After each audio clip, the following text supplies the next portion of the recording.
So Socrates continues questioning Meletus, and now Meletus, I must ask you another question. Which is better, to live among bad citizens or among good ones? Answer, friend, I say, for that is a question which may be easily answered. Do not the good do their neighbors good, and the bad do them evil? Certainly, Meletus replies. And is there anyone who would rather be injured than benefited by those who live with them? Answer, my good friend. The law requires you to answer. Does anyone like to be injured? Certainly not. And when you accuse me of corrupting and deteriorating the youth, do you allege that I corrupt them intentionally or unintentionally? Intentionally, I say. But you have just admitted that the good do their neighbors good and the evil do them evil.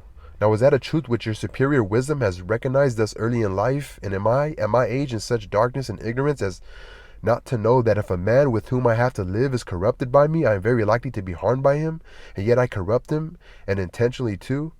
That is what you are saying, and of that you will never persuade me or any other human being. But either I do not corrupt them, or I corrupt them unintentionally, so that on either view of the case you lie. If my offense is unintentional, the law has no cognizance of unintentional offenses. You ought to have taken me privately and warned and admonished me. For if I had been better advised, I should have left off doing what I only did unintentionally. No doubt I should, whereas you hated to converse with me or teach me, but you indicted me in this court, which is in a place not of instruction, but of punishment.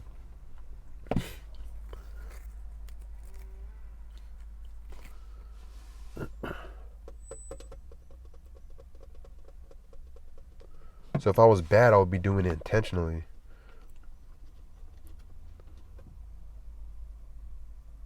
In such darkness and ignorance as to not know that if a man with whom I have to live is corrupted by me, I am very likely to be harmed by him, and yet I corrupt him, and intentionally too. That is what you are saying, and that you will never persuade me or any other human being. But either I do not corrupt them, or I corrupt them unintentionally. I have shown, Athenians, as I was saying, that Meletus has no care at all, great or small, about the matter. But still I should like to know, Meletus, and what I am affirmed to corrupt the young. I suppose you mean, as I infer from your indictment, that I teach them not to acknowledge the gods which the state acknowledges, but some other new divinities or spiritual agencies in their stead. These are the lessons which corrupt the youth, as you say. Yes, that I say emphatically. Then by the gods, Meletus, of whom we are speaking, tell me in the court in somewhat plainer terms what you mean. For I do not as yet understand whether you affirm that I teach others to acknowledge some gods, and therefore do believe in gods, and am not an entire atheist. This you do not lay to my charge, but only that they are not the same gods which the city recognizes. The charge is that they are different gods. Or do you mean to say that I am an atheist simply and a teacher of atheism? I mean the latter, that you are a complete atheist. That's where he fucked up. That is an extraordinary statement, Meletus. Why do you say that? Do you mean that I do not believe in the godhead of the sun or moon, which is the common creed of all men? I assure you, judges, that he does not believe in them. So this is Meletus, excuse me. I assure you, judges, that he does not believe in them, for he says that the sun is stone and the moon earth. Friend Meletus, you think that you are accusing Anaxagoras, and you have but a bad opinion of the judges, if you fancy them ignorant to such a degree as not to know that those doctrines are found in the books of Anaxagoras the Clazomenian, who was full of them. And these are the doctrines which the youth are said to learn of Socrates, which there are not unfrequently exhibitions of them at the theater, price of admission 1 drachma at the most, and they might cheaply purchase them and laugh at Socrates if he pretends to father such eccentricities. And so, Meletus, you really think that I do not believe in any god? And these are the doctrines which the youth are said to learn of Socrates, when there are not unfrequently exhibitions of them at the theater. So he asks at the end, so Meletus, you really think that I do not believe in any god? I swear by Zeus that you believe absolutely in none at all. You are a liar, Meletus, not believed even by yourself, for I cannot help thinking, O men of Athens, that Meletus is reckless and impudent, and that he has written this indictment in a spirit of mere wantonness and youthful bravado. Has he not compounded a riddle, thinking to try me? He said to himself, I shall see whether this wise Socrates will discover my ingenious contradiction, or whether I shall be able to deceive him and the rest of them, for he certainly does not appear to me to contradict himself in the indictment, as much as if he said that Socrates is guilty of not believing in the gods, and yet of believing in them. But this surely is a piece of fun. I should like you, O men of Athens, to join me in examining what I conceive to be his inconsistency. And do you, Meletus, answer? And I must remind you that you are not to interrupt me if I speak in my accustomed manner. Did ever man, Meletus, believe in the existence of human things and not of human beings? I wish, men of Athens, that he would answer, and not be always trying to get up an interruption. Did ever any man believe in horsemanship and not in horses, or in flute playing and not in flute players? No, my friend, I will answer to you and to the court as you refuse to answer for yourself. There was no man who ever did. But now please to answer the next question. Can a man believe in spiritual and divine agencies and not in spirits or demigods? He cannot. That's Meletus' reply. I am glad that I have extracted that answer by the assistance of the court. Nevertheless, you swear in the indictment that I teach and believe in divine or spiritual agencies, new or old, no matter for that. At any rate, I believe in spiritual agencies, as you say, and swear in the affidavit. But if I believe in divine beings, I must believe in spirits or demigods. Is that not true? Yes, that is true, for I may assume that your silence gives assent to that. Now, what are spirits or demigods? Are they not either gods or the sons of gods? Is that true? Yes, that is true. But this is just the ingenious riddle of which I was speaking. The demigods or spirits are gods, and you say first that I don't believe in gods, and then again that I do believe in gods. That is, if I believe in demigods. For if the demigods are the illegitimate sons of gods, whether by the nymphs or by any other mothers, as is thought, that, as all men will allow, necessarily implies the existence of their parents, you might as well affirm the existence of mules and deny that of horses and asses. Such nonsense, Meletus, could only have been intended by you as a trial of me. You have put this into the indictment because you had nothing real of which to accuse me, but no one who has a particle of understanding will ever be convinced by you that the same man can believe in divine and superhuman things, and yet not believe that there are gods and demigods and heroes. I have said enough in answer to the charge of Meletus. Any elaborate defense is unnecessary. But as I was saying before, I certainly have many enemies, and this is what will be my destruction if I am destroyed. Of that I am certain. Not Meletus nor yet Antis, but the envy and detraction of the world, which has been the death of many good men, and will probably be the death of many more. There is no danger of my being the last of them. Someone will say, and are you not ashamed, Socrates, of a course of life which is likely to bring you to an untimely end? To him I may fairly answer, there you are mistaken. A man who is good for anything ought not to calculate the chance of living or dying. He ought only to consider whether in doing anything he is doing right or wrong, acting the part of a good man or of a bad. Whereas according to your view, the heroes who fell at Troy were not good for much, and the son of Thetis, above all, who altogether despised danger in comparison with disgrace. And when his goddess mother said to him, in his eagerness to slay Hector, that if he avenged his companion Patroclus and slew Hector, he would die himself. Fate, as she said, waits upon you next after Hector. That's I forgot her name, but that's Achilles' mother's telling him this. Achilles' mother being a goddess. Fate, as she said, waits upon you next after Hector. She's telling her son Achilles. Continues Socrates. He, Achilles, hearing this, utterly despised danger and death, and instead of fearing them, feared rather to live in dishonor and not to avenge his friend. Let me die next, he replies, and be avenged of my enemy rather than abide here by the beaked ships, a scorn and a burden of the earth. Had Achilles any thought of death and danger? Forever a man's place is, whether the place which he has chosen or that in which he has been placed by a commander, there he ought to remain in the hour of danger. He should not think of death or of anything but of disgrace. And this, O men of Athens, is a true saying. God being his commander. Strange indeed would be my conduct, O men of Athens, if I, who, when I was ordered by the generals who you chose to command me at Potidaea and Amphipolis and Delium, remained where they placed me like any other man facing death. If I say now, when as I conceive and imagine, God orders me to fulfill the philosopher's mission of searching into myself and other men, I were to desert my post through fear of death, or any other fear, that would indeed be strange, and I might justly be arraigned in court for denying the existence of gods if I disobeyed the oracle because I was afraid of death. That I should be fancying that I was wise when I was not wise, for this fear of death is indeed the pretense of wisdom, and not real wisdom, being the appearance of knowing the unknown, since no one knows whether death, which they in their fear apprehend to be the greatest evil, may not be the greatest good. Is there not here conceit of knowledge, which is a disgraceful sort of ignorance? And this is the point in which, as I think I am superior to men in general, in which I might perhaps fancy myself wiser than other men, that whereas I know but little of the world below, I do not suppose that I know, but I do know that injustice and disobedience to a better, whether God or man, is evil and dishonorable, and I will never fear or avoid a possible good rather than a certain evil. And therefore, if you let me go now and reject the counsels of Antis, who said that if I were not put to death, I ought to not have been prosecuted, and that if I escape now, your sons will all be utterly ruined by listening to my words. If you say so to me, Socrates, this time we will not mind Antis, and will let you off, but upon one condition, that are to inquire and speculate in this way any more, and that if you are caught doing this again, you shall die. If this was the condition on which you let me go, I should reply, Men of Athens, I honor and love you, but I shall obey God rather than you. And while I have life and strength, I shall never cease from the practice and teaching of philosophy, exhorting anyone whom I meet after my manner, and convincing him, saying, O my friend, why do you, who are a citizen of the great and mighty and wise city of Athens, care so much about laying up the greatest amount of money and honor and reputation, and so little about wisdom and truth and the greatest improvement of the soul, which you never regard or heed at all? Are you not ashamed of this? And if the person with whom I am arguing says, Yes, but I do care, I do not depart or let him go at once. I interrogate and examine and cross-examine him. And if I think that he has no virtue, but only says that he has, I reproach him with undervaluing the greater. I reproach him with undervaluing the greater and overvaluing the less. So that's what he reproaches him with doing. I reproach him with undervaluing the greater and overvaluing the less, like money and reputation. And this I should say to everyone whom I meet, young and old, citizen and alien, but especially to the citizens, inasmuch as they are my brethren. For this is the command of God, as I would have you know.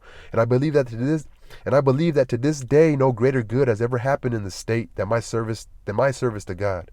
And I believe that to this day no greater good has ever happened in the state than my service to God.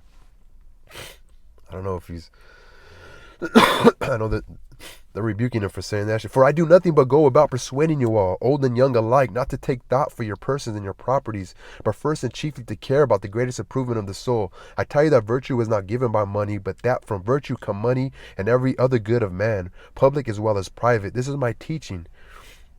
Virtue is not given by money. This is my teaching. If this is the doctrine which corrupts the youth, my influence is ruinous indeed. But if anyone says that this is not my teaching, he is speaking in untruth.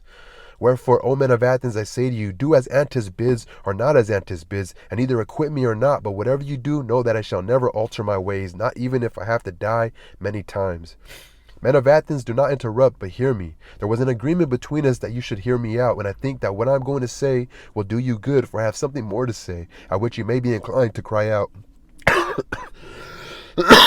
Excuse me. We'll start from the beginning of that paragraph. Men of Athens, do not interrupt me, but hear me. There was an agreement between us that you should hear me out, and I think that what I am going to say will do you good, for I have something more to say, at which you may be inclined to cry out. But I beg that you will not do this. I would have you know that if you kill such a one as I am, you will injure yourselves more than you will injure me. Meletus and Antis will not injure me. They cannot, for it is not in the nature of things that a bad man should injure a better than himself. I do not deny that he may, perhaps, kill him, or drive him into exile, or deprive him of his civil rights, and he may imagine, and others may imagine, that he is doing him a great injury, but in that I do not agree with him. For the evil of doing as Antis is doing, of unjustly taking away another man's life, is greater far. And now, Athenians, I'm not going to argue for my own sake, as you may think, but for yours, that you may not sin against the god or lightly reject his boon by condemning me. For if you kill me, you will not easily find another like me, who, if I may use such a ludicrous figure of speech, am a sort of gadfly, given to the state by the god, and the state is like a great and noble steed who is tardy in his motions owing to his very size, and requires to be stirred into life, like a fly on a cow. I am that gadfly which God has given the state, and all day long and in all places am always fasting upon you, arousing and persuading and reproaching you. And as you will not easily find another like me, I would advise you to spare me. I dare say that you may feel irritated at being suddenly awakened when you are caught napping, and you may think that if you were to strike me dead as Antis advises, which you easily might, then you would sleep on for the remainder of your lives, unless God in his care of you gives you another gadfly. And that I am given to you by God is proved by this, that if I had been like other men, I should not have neglected all my own concerns, or patiently seen the neglect of them during all these years, and have been doing yours, coming to you individually like a father or elder brother, exhorting you to regard virtue. This I say will not be like human nature. And had I gained anything, or if my exhortations had been paid, there would have been some sense in that. But now, as you will perceive, not even the impudence of my accusers dares to say that I have ever exacted or sought pay of anyone. They have no witness of that, and I have a witness of the truth of what I say. My poverty is a sufficient witness. I like that one. Someone may wonder why I go about in private giving advice and busying myself with the concerns of others, but do not venture to come forward in public and advise the state. I will tell you the reason of this. You have often heard me speak of an oracle or sign which comes to me and is the divinity which Meletus ridicules in the indictment. This sign I have had ever since I was a child. The sign is a voice which comes to me and always forbids me to do something which I am going to do, but never commands me to do anything. And this is what stands in the way of my being a politician. And rightly as I think, for I am certain, O men of Athens, that if I had engaged in politics, I should have perished long ago and done no good either to you or to myself. And don't be offended at my telling you the truth, for the truth is that no man who goes to war with you or any other multitude honestly struggling against the commission of unrighteousness and wrong in the state will save his life. He who really fight for the right, if he would live even for a little while, must have a private station and not a public one. This sign I have had ever since I was a child. The sign is a voice which comes to me and always forbids me to do something which I am going to do, but never commands me to do anything, and this is what stands in the way of my being a politician.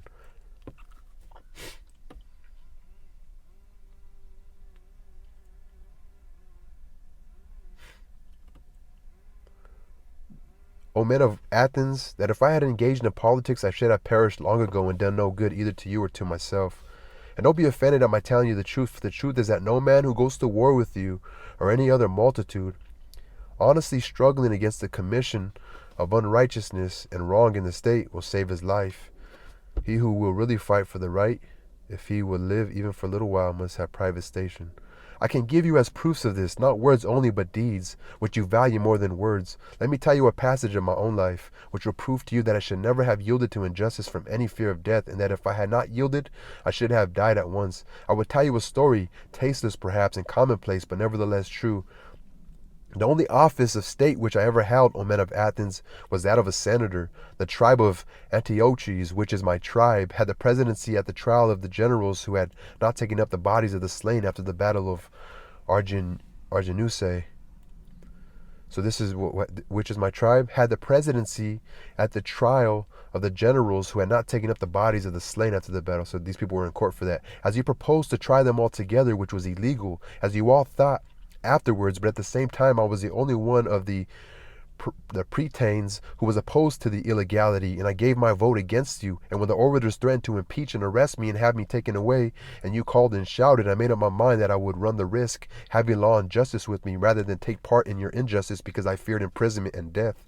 This happened in the days of the democracy, but when the oligarchy of the 30 was in power, they sent for me and 4 others into the rotunda and bade us bring Leon the Salaminian from Salami, as they wanted to execute him. This was a specimen of the sort of commands which they were always giving with the view of implicating as many as possible in their crimes.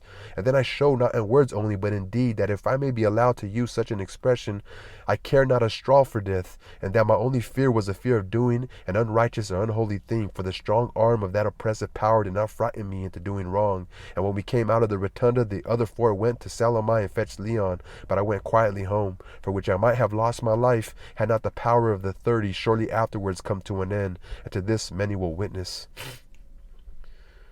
So he's given he's given evidence for that voice he said he always heard as a child, that the voice that always told him to do what he wanted to do but never forced him to do the right thing. Now, do you really imagine that I could have survived all these years if I had led a public life, supposing that like a good man I had always supported the right and had made justice as I ought the first thing? No, indeed, men of Athens, neither I nor any other, but I have been always the same in all my actions, public as well as private, and never have I yielded any base compliance to those who are slanderously termed my disciples or to any other. For the truth is that I have no regular disciples, but if anyone likes to come and hear me while I am pursuing my mission, whether he be young or old, he may freely come. Nor do I converse with those who pay only, and not with those who do not pay. But anyone, whether he be rich or poor, may ask and answer me and listen to my words, and whether he turns out to be a bad man or a good one, that cannot be justly laid to my charge, as I never taught him anything. And if anyone says that he has ever learned or heard anything from me in private which all the world has not heard, I should like you to know that he is speaking an untruth.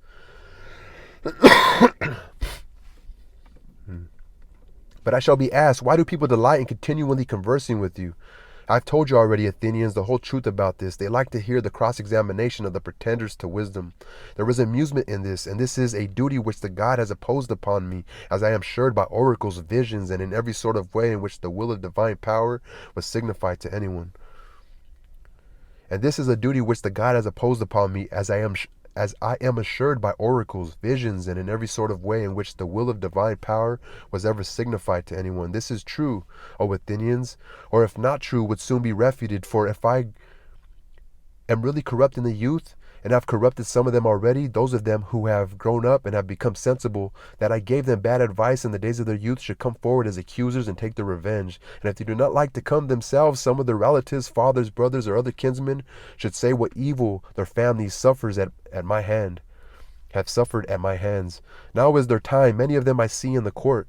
There is Crito, who is of the same age and of the same deme with myself, and there is Critobulus, his son, whom I also see. Then again there is Lysanias of Sphetus, who was the father of Aeschines. He is present, and also there is Antiphon of Cephasus, who was the father of Epignes, and there are the brothers of several who have associated with me. There is Nicostratus, the son of Theodotides, and the brother of Theodotus. Now Theodotus himself is dead, and therefore he, at any rate, will not seek to stop him. And there is Paralis, the son of Demodocus, who has a brother Theages, and Adimantus, the son of Ariston, whose brother Plato was present, and Aeontodorus, who was the brother of Apollodorus, whom I also see. I might mention a great many others, any of whom Meletus should have produced as witnesses in the course of his speech, and let him still produce them as if he has forgotten. I will make way for him, and let him say if he has anything, and let him say if he has any testimony of the sort which he can produce. Nay, Athenians, the very opposite is the truth, for all these are ready to witness on behalf of the corrupter, of the destroyer of their kindred, as Meletus and Antis call me, not the corrupted youth only. There might have been a motive for that, but their uncorrupted elder relatives, why should they too support me with their testimony? Why indeed, except for the sake of truth and justice, and because they know that I am speaking the truth, and that Meletus is lying. Well, Athenians, this and the like of this is nearly all the defense which I have to offer. Yet a word more. Perhaps there may be someone who was offended at me when he calls to mind how he himself on a similar or even a less serious occasion had recourse to prayers and supplications with many tears, and how he produced his children in court, which is a moving spectacle, together with a posse of his relations and friends, whereas I, who am probably in danger of my life, will do none of these things. Perhaps this may come into his mind, and he may be set against me and vote in anger because he is displeased at this. Now if there be such a person among you, which I am far from affirming, I may fairly reply to him, my friend, I am a man, and like other men, a creature of flesh and blood, and not of wood or stone, as Homer says, and I have a family, yes, and sons. O Athenians, 3 in number, one of whom is growing up, and the 2 others are still young, and yet I will not bring any of them hither in order to petition you for an acquittal. And why not? Not from any self-will or disregard of you. Whether I am or am not afraid of death is another question, of which I will not now speak, but my reason simply is that I feel such conduct to be discreditable to myself and you and the whole state. And who has reached my years, and who has a name for wisdom, whether deserved or not, ought not to debase himself. At any rate, the world has decided that Socrates is in some way superior to other men. And if those among you who are said to be superior in wisdom and courage and any other virtue demean themselves in this way, and if those among you who are said to be superior in wisdom and courage, superior to other men, and if those among you who are said to be superior in wisdom and courage and any other virtue demean themselves in this way, how shameful is their conduct! I have seen men of reputation, when they have been condemned, behaving in the strangest manner. They seem to fancy that they were going to suffer something dreadful if they died, and that they could be immortal if you only allow them to live, and I think that they were a dishonor to the state, and that any stranger coming in would say of them that the most eminent men of Athens, to whom the Athenians themselves give honor and command, are no better than women. And I say that these things ought not to be done by those of us who are of reputation, and if they are done, you ought not to permit them. You ought rather to show that you are more inclined to condemn, not the man who is quiet, but the man who gets up a doleful scene and makes the city ridiculous. And I say that these things are not to be done by those of us who are of reputation, and if they are done, you ought not to permit them. You ought rather to show that you are more inclined to condemn, not the man who is just quiet. So he's telling the people, you should be condemning the people who come up here putting on a show. But setting aside the question of dishonor, there seems to be something wrong in petitioning a judge and thus procuring an acquittal instead of informing and convicting him. Wait. But setting aside the question of dishonor, There seems to be something wrong in petitioning a judge, and thus procuring an acquittal instead of informing and convincing him. For his duty is not to make a present of justice, but to give judgment. And he has sworn that he will judge according to the laws, and not according to his own good pleasure. And neither he nor we should get into the habit of perjuring ourselves. There can be no piety in that. Do not then require me to do what I consider dishonorable and impious and wrong, especially now when I am being tried for impiety on the indictment of Meletus. For if, O men of Athens, by force of persuasion and entreaty, I could overpower your oaths, then I should be teaching you to believe that there are no gods, and convict myself in my own defense of not believing in them. But that is not the case, for I do believe that there are gods, and in a far higher sense than that in which any of my accusers believe in them. And to you and to God I commit my cause, to be determined by you as is best for you and me. I could overpower you. For if, O men of Athens, by force of persuasion and entreaty, I could overpower your oaths, then I should be teaching you to believe that there are no gods, and convict myself in my own defense of not believing in them. But that is not the case, for I do believe that there are gods, and in a far higher sense than that in which any of my accusers believe in them. And to you and to God I commit my cause, to be determined by you as is best for you and me. So he's pretty much saying what a judge should do. For a judge's duty is not to make a present of justice. Like, I kind of like this guy, because I like him because of my subjectivity. Let me let him off. But to give judgment, and he has sworn that he will judge according to the laws, and not according to his own good pleasure. And neither he nor we should get into the habit of perjuring ourselves. There can be no respect in that. So let me end it there. I'm going to go to Socrates. So one more video, we should be fine.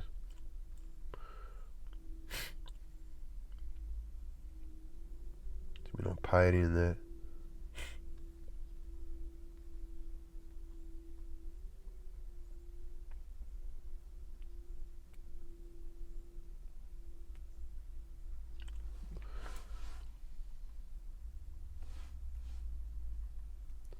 So the jury finds Socrates guilty.